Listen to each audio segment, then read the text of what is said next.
Bernard, what do you remember about D-Day? The very most important and saddest thing was seeing all the dead soldiers lying on the beach. They arrived on the very first raid, 5 o'clock in the morning, and unfortunately the landing craft had dropped them out in too deep water. When they jumped out the landing craft, they got that much equipment on, they dropped down in the water and they got drowned. I'd never seen a dead body before, and it was sad to see all these lads lying there, and the army were going around taking their identity discs off them. That was the main thing I remember about D-Day. Yeah. As a young lad, when you see all those dead bodies, I thought at the time, it could have been me. We arrived on a landing ship tank, which is a big vessel. We come all the way from Felixstowe on the east coast to the Isle of Wight, codenamed Piccadilly Circus. And then we were sent down to Normandy the day before D-Day, because when we arrived at the Isle of Wight, D-Day had been put back a day because of the severe weather. And the harbour master there must have told our captain, "You've got to move because there's hundreds of other vessels coming in." And so he sent us off to Normandy. We couldn't operate our machines till we got on dry land because we had to have power from a generator to use it to operate the machine. Wow. And after we landed at 6:30 on D-Day, moved inland for about 2 miles to a rendezvous place for Army and RAF vehicles, and we were stuck there for 3 days. Couldn't operate at all. So how did it feel? Can you remember that feeling when you landed and you saw the bodies and you knew that you didn't have time to sort of look, you had to think about yourself and your own survival, right? Well, I was the youngest RAF sergeant to land on Gold Beach on D-Day, and there were 25 miles of landing craft all along the French coast waiting to go in. The Atlantic Wall, which was the French coast, they were firing at our battleships. Our battleships were firing back. And me being the youngest sergeant, for 2 hours, I manned a Bren gun on the landing craft for any low-flying aircraft. Luckily none came. But unfortunately, you look down the line and you see a landing craft going up in smoke because a lot of the shells from the Atlantic Wall were dropping short. They weren't going at 8 or 9 miles to the battleship. We didn't know at the time, but they'd been made by Russian slave labour on the Eastern Front, and they not made them properly, so they wouldn't go the distance. But unfortunately, they were dropping short and landing on the landing craft. The land of the landing craft, everybody had got a load of ammunition up in smoke. And whilst I was on this Bren gun, I thought, well, it could be ours, the next one. Yeah, I mean, so that fear must have stayed with you all the way through. Yeah, now people tell you when they hit the battle like that, they've got no fear. Well, I tell the truth, I was frightened to death. Yeah. I really was. Yeah, I'm not surprised. And then you made your way onto the beach, and then onto the beach through a marked route that the army had cleared. Yeah. And then we waited at this, like a big car park it was. And then on the 9th of June, we moved to our first operation site, a place called Bazonville, little village in Normandy, and we set up our equipment because we had to have power to operate the machine, to operate the Type X machine from generators which were provided by the Royal Corps of Signals, not just for us but for the whole of the unit. And then we got the first airstrip laid, temporary one. It'd only been down 2 or 3 days. The American bomber crash landed and ripped it all up. So we're out of commission again. Right. But then when they soon had it relayed, the RAF mechanics relayed it, and then we started work then. Then we were there. On that day, the army should have captured Caen in Normandy on the first day. They didn't capture it till 33 days because the Panzer Division had just moved down on exercises, and that stopped Montgomery's army advancing. Okay. So it was 31 days before they captured Caen. Wow.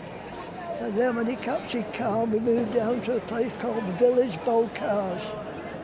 Razed to the ground, not a house standing, only a small village, but not a house standing. But fortunately, a lot of the villagers survived.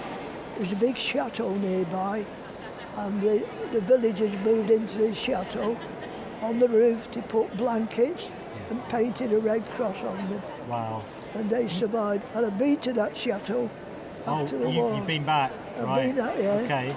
Yeah. How was that for you, going back, with those memories? The people who owned the chateau, the Germans let them live there during the war, and they used it for the headquarters in Normandy.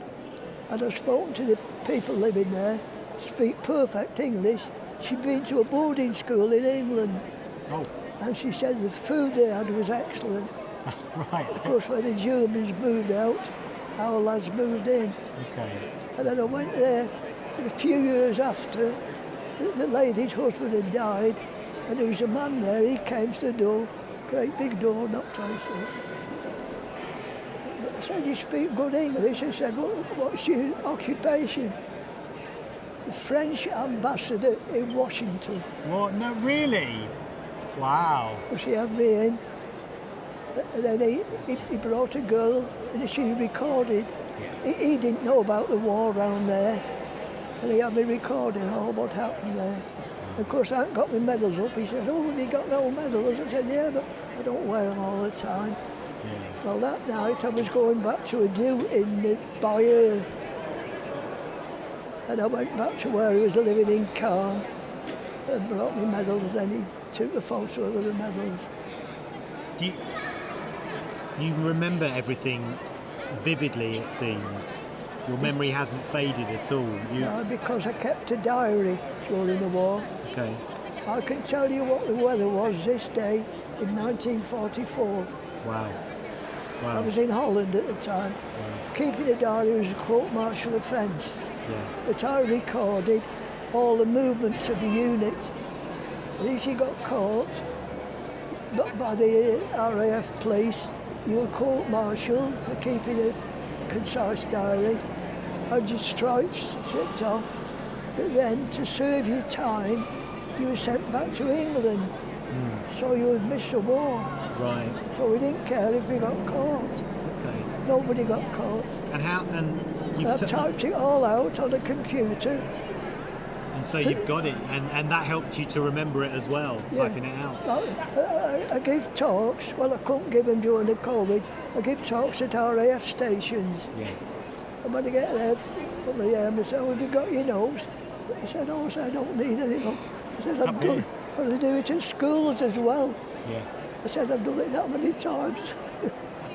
And you said that obviously you were scared when you were serving. There was fear, but you must also have felt pride that you were serving your country and that you were doing the right thing. Yeah. That's why we all volunteered at 18, because you felt you to do your bit and get the job done with. That's why when I was working in the order room typing, and I saw the station warrant officers, and I said, "I don't want to be stuck in there in the war. I want something better than that." That was how I got. It's a code and cipher, overseas duties immediately. Yeah. Do you ever get tired of talking about it? No. Because I think it's nice for these youngsters, especially when they go to schools, so they get it's on the curriculum this year, and I like them to know about it. Yeah. It's not stopped the war. There's still a war going on now, isn't there? Well, yeah, there's always conflict everywhere. I mean, how do you feel when you see conflicts on the TV and you see Russia and Ukraine? I think about it, and every day I got an RAF prayer book. I used to, you know what a harmonium is? I used to play. Like a harmonica? Mobile organ. Oh, a mobile organ, right, okay. The padre used to carry it, you know, the padre. Yeah. He was a minister on our unit. Okay. He carried one. And every church parade which he had in the field, I played this. And even on the boat going to Normandy, honour with Christian soldiers, I played. Wow. Wow. And I used to play that when we had the church service.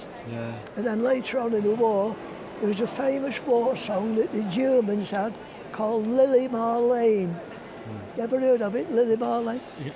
No. Underneath the lamplight by the barricade, darling, I remember the way you used to You wait. remember it. You must have made a lot of friends and family when you were serving. Yeah. I was in France for a presentation at Bayeux Cemetery, massive cemetery there, and we got one sheet handout, the order of service. Well, coming away, I saw a lady with a nice bound copy.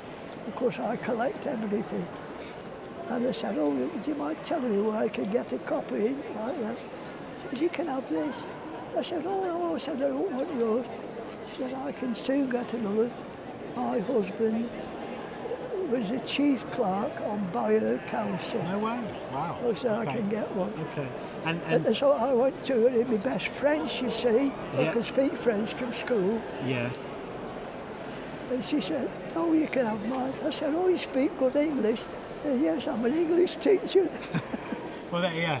And now she keeps in touch with me and emails Sheila regularly. She came over to go see the Queen lying in state. That Came over from Wow. Normandy. Wow. And you're 98 years old. You still live alone. You're still in great shape for 98. How has the Royal British Legion helped you? Very good. The British Legion have been very good. Yeah. And anything I want, I've only got to ring them and they look after me. And they're good. Yeah. Like John, who lives on the Wirral, he comes to see me occasionally and rings me up, and he's constantly in touch with Sheila. Yeah. They've been very Sheila, kind your to me. daughter. The Royal British Legion have done a grand job, not just for me, but for all members of the forces. Yeah. So we need to wear your poppy with pride. Wearing your poppy with pride. That's what everyone should Right, do. yeah. And I've got one there from the Royal Air Force on. Great. Yeah, I can see your medals there. Yeah. Yeah. And just finally, just remind us how you salute, because you still do your salute, don't you? Sorry? You still do your salute, don't you? Yeah.